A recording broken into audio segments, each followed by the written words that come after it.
गाड़ी ले देता है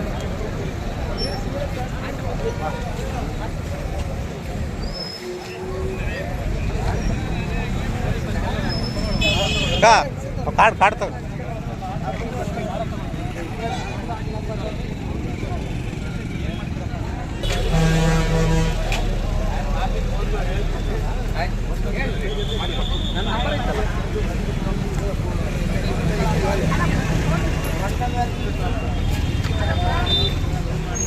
ಅದೃಷ್ಟದ ಅಧ್ಯಕ್ಷರು ಅವರು ಅವರ ಅವಧಿಯಲ್ಲಿ ಯಾವುದೇ ಇತಿಹಾಸ ಕಂಡಿರದ ರೀತಿಯಲ್ಲಿ ಗೆಲುವು ಬರ್ತಾರೆ ಅಂತ ಸೋದರಾಗಿರ್ತಕ್ಕಂಥ ಶಂಶೀರ್ ಅಹಮದ್ ಅವರೇ, ನಮ್ಮ ಬರ್ಕತ್ ಮತ್ತು ಪರ್ವೇಜ್ರವರು ಭಾಳ ಅಹೋರಾತ್ರಿ ಅವರು ಯಾವತ್ತು ಕೆಲಸ ಮಾಡಿದ್ರೆ ಹಂಗೆ ಮಾಡೋದು, ಇದ್ರೆ ಅವ್ರು ಮಾಡೋಕ್ಕೆ ಹೋಗಲ್ಲ. ನಮ್ಗೆ ಯಾವತ್ತು ಅಭಿಪ್ರಾಯ ಎಂಟ್ರಿ ಆದರೆ ಅವತ್ತು ನಮಗೆ ಡಿಕ್ಲೇರ್ ಆಯಿತು. ಅಂದರೆ ಮತದಾರರನ್ನ ಅವರ ಪ್ರೀತಿ ವಿಶ್ವಾಸ ಚತುರೋಪಾಯಗಳನ್ನು ಬಳಸಿ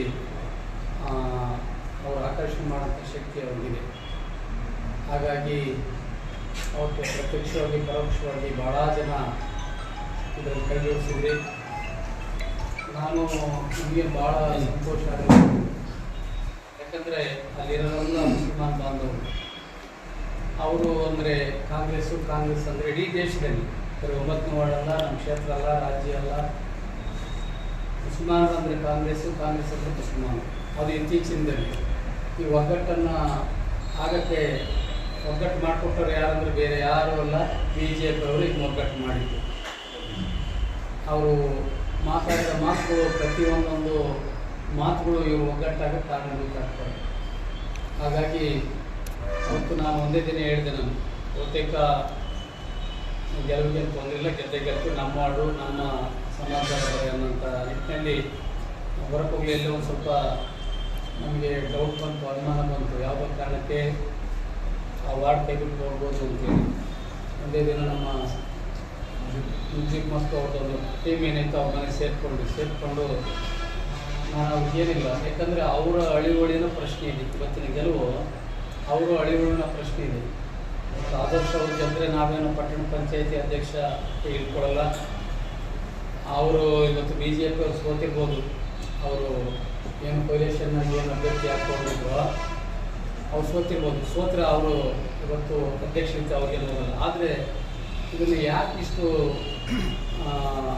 ವಿಸ್ಟೇಜಾಗಿ ತಗೊಂಡ್ರು ನನಗೆ ಗೊತ್ತಿಲ್ಲ.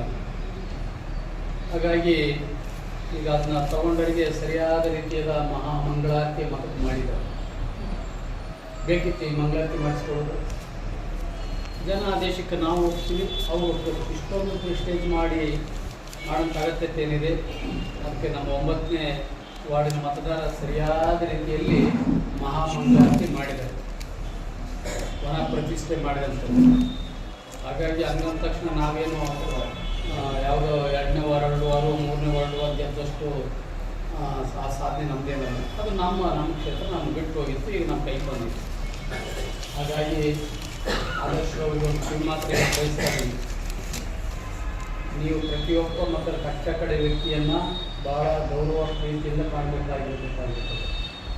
ಅಲ್ಲಿ ಏನಾದರೂ ನೀವು ಅನಗತ್ಯವಾಗಿ ನಿಮ್ಮನ್ನು ಆಶೀರ್ವಾದ ಮಾಡಿ ನಿನ್ನಲ್ಲ ನನ್ನ ಅಧ್ಯಕ್ಷನ ನಮ್ಮ ಪಕ್ಷವನ್ನು ಹಾಗಾಗಿ ಸೋತಿದ್ದು ನೀವು ಒಬ್ಬರಾಗ ಸೋಲ್ತಾ ಇದ್ದದ್ದು, ಅದು ದೊಡ್ಡ ಮಹಾಮಂಗಳಾರತಿ ನಮಗೆ ಆಗ್ತಿತ್ತು. ಆದರೆ ಜನ ನಮ್ಮನ್ನು ಕೈ ಹಿಡಿದಿದ್ದಾರೆ, ಆಶೀರ್ವಾದ ಮಾಡಿದ್ದಾರೆ. ಹಾಗಾಗಿ ನಾವೆಲ್ಲ ಎಚ್ಚರಿಕೆಯಿಂದಿರಬೇಕಾಗ್ತದೆ. ಆ ನಿಟ್ಟಿನಲ್ಲಿ ನೀವು ಹಗಲು ರಾತ್ರಿ ಅಂದರೆ ಅಲ್ಲಿ ಹೋಗಿ ಆ ವಾರ್ಡ್ನಲ್ಲಿ ನೀವು ಕಲಿಸಿದಂಥ ಸೇವಕಾಂತ ಹೋಗ್ತಾರೆ. ಅದಾದಾಗ ಮಾತ್ರ ಅವರ ಗೆಲ್ಲಿಸೋದಕ್ಕೆ ಸಾಧ್ಯ ಆಗ್ತದೆ ಅಲ್ವಾ. ಹಾಗೆ ಈ 10 ತಿಂಗಳ ನೀನೇನು ಮಾಡಲ್ಲ, ಮಾಡೋದೇನಿದ್ರೆ ನಾವು ಶಾಸಕರಿಗೆ ನಮ್ಮ ಪಕ್ಷ ಆಡಳಿತದಿದೆ, ನಾವು ಮಾಡ್ತೀವಿ. ಮೊನ್ನೆ 3 ಸ್ಪಷ್ಟವಾಗಿ ಅವ್ರಿಗೆ ಹೇಳಿ ಬಂದಿದ್ವಿ.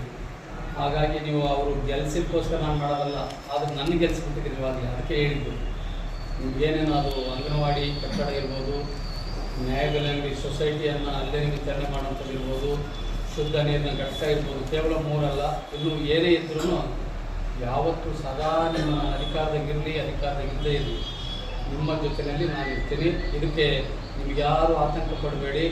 ಯಾವತ್ತು ಎಂಥದೇ ಸಂದರ್ಭ ಬಂದರೆ ನಾನು ನಿಮ್ಮ ಜೊತೆಗೆ ಇರ್ತೀನಿ. ಒಂದು, ನೀವುಗಳು ಸಹ ನಿಮ್ಮನ್ನು ರಕ್ಷಣೆ ಮಾಡೋ ಮಟ್ಟಕ್ಕೆ ನಮ್ಗೆ ಅವಕಾಶ ಮಾಡಿಕೊಡ್ಬೇಕು. ಸಣ್ಣ ಪುಟ್ಟ ಕೆಲವೊಂದು ಕಡೆ ತಪ್ಪಿತಸ್ಥರ ಸ್ಥಾನದಲ್ಲಿ ಇಟ್ಕೊಂಡು ನಾವು ನಿಮ್ಮನ್ನು ಹೆಂಗೆ ರಕ್ಷಣೆ ಮಾಡಬೇಕಾಗ್ತದೆ. ಹಾಗಾಗಿ ಅಂತ ನೀವು ಯಾರೂ ಮಾಡೋದಿಲ್ಲ, ಎಲ್ಲ ನಮ್ಮವರು. ಹಾಗಾಗಿ ಏನಿದೆ ನಮ್ಮ ಸ್ವಭಾವ ಗೊತ್ತಿಲ್ಲ, ತಪ್ಪು ಮಾಡಿದ್ರೆ ನಾವು ಯಾರನ್ನೂ ರಕ್ಷಣೆ ಮಾಡೋದಿಲ್ಲ, ಮೊದಲೇ ಶಿಕ್ಷೆ ಕೊಡಿಸೋಂಥ ಕೆಲಸ ನಾನೇ ಮಾಡೋದು. ಹಾಗಾಗಿ ನಿಮ್ಮ ದುಡಿಮೆಗೆ ನೀವು ಒತ್ತು ಕೊಟ್ಕೊಡ್ರಿ, ನಿಮ್ಮ ತಾಯಿಗೆ ಒತ್ತು ಕೊಟ್ಕೊಡ್ರಿ. ನಮ್ಮ ಕಡೆಯಿಂದ ಏನು ಬೇಕೋ ಅದನ್ನು ನಿಮಗೆ ನಮ್ಮ ಅಧಿಕಾರ ನಿಮಗೆ ಸಹಾಯ ಮಾಡೋಕ್ಕೆ ನಾವು ರೆಡಿ ಇರ್ತೀವಿ ಅನ್ನೋ ಮಾತಲ್ಲಿ ಬಯಸಿ, ನೀವು ಭಾಳ ಸಂತೋಷ. ಅಂದರೆ ಇಂಥ ದೊಡ್ಡ ಪ್ರಮಾಣದಲ್ಲಿ ನೀವು ಜಯವನ್ನು ತಂದುಕೊಟ್ಟಿದ್ರಿ. ಹಂತವಾಗಿ ನಿಮ್ಮೆಲ್ಲ ವಾರ್ಡ್ಗಳಿಗೆ ಸಂಬಂಧಪಟ್ಟದ್ದೆಲ್ಲ ಮಾಡಿಸ್ಕೊಡೋಣ. ಅಲ್ಲಿ ಮೂಲಭೂತ ಸಮಸ್ಯೆಗಳು ಅದೆಲ್ಲ ನೋಡ್ಕೊಡೋಣ. ನೀವು ಯಾವುದೇ ರೀತಿಯಾಗಿರ್ತಕ್ಕಂಥ ಮನೆ ಕೆಲವೊಂದು ರಸ್ತೆ ಅಭಿಪ್ರಾಯ ವಿಚಾರಗಳನ್ನು ನಿಮಗೆ ನಿಮ್ಮ ಬದುಕನ್ನು ನಾವು ಗಮನದಲ್ಲಿಟ್ಕೊಂಡ್ರೆ ಮುಂದೆ ತೀರ್ಮಾನ ತಗೊಳ್ಬೇಕು. ಒಂದು ವೇಳೆ ಸಮಸ್ಯೆಗೆ ಪರಿಹಾರ ಕೊಟ್ಟೆ ನಾವು ಅಂತ ತೀರ್ಮಾನ ತಗೊಳ್ಳೋದು. ನಾನು ಯಾರು ಪ್ರಸ್ತಾಪ ಮಾಡಿದ್ರು, ನಿಮಗೆ ಯಾವುದೂ ತೊಂದರೆ ಮಾಡೋಂಥ ಕೆಲಸ ನಾವು ಮಾಡೋದಿಲ್ಲ. ಮಾಡೋದಕ್ಕಿಂತ ಮುಂಚೆ ನಿಮ್ಮ ಮನೆಗೆ ಬಂದು, ನಿಮ್ಮ ವಾರ್ಡಿಗೆ ಬಂದು ಕೂತ್ಕೊಂಡು ನಿಮ್ಮೆಲ್ಲರ ಸಲಹೆ ಸಹಕಾರ ಮಾರ್ಗದರ್ಶನ ಮಾಡೋದು. ಯಾವ ಆತಂಕ ಕೊಡಬೇಕು, ಕಿವಿ ಮಾತಿಗೆ ಗಾಳಿ ಮಾತಿಗೆ ಕೊಡ್ಕೋಬೇಕು. ಏನಾರು ಮಾಡೋದಿದ್ರೆ ನಿಮಗೆ ಪರ್ಯಾಯವಾಗಿ ಬೇರೆ ನಿಮ್ಮ ಸಮಸ್ಯೆಗೆ ಪರಿಹಾರವನ್ನು ಕೊಟ್ಟೆ ನಾವು ಮಾಡೋದು. ಅರ್ಥಾತ್ ನಾವು ನೋಡೋಣ. ಆ ವಿಚಾರವಾಗಿ ಇವತ್ತು ಅದು ಸ್ಪಷ್ಟವಾಗಿ ಆರಾಮಾಗಿ ಸ್ಥಿತಿಯಾಗಿ ಕೆಲಸ ಮಾಡಿ ನಾಯಕ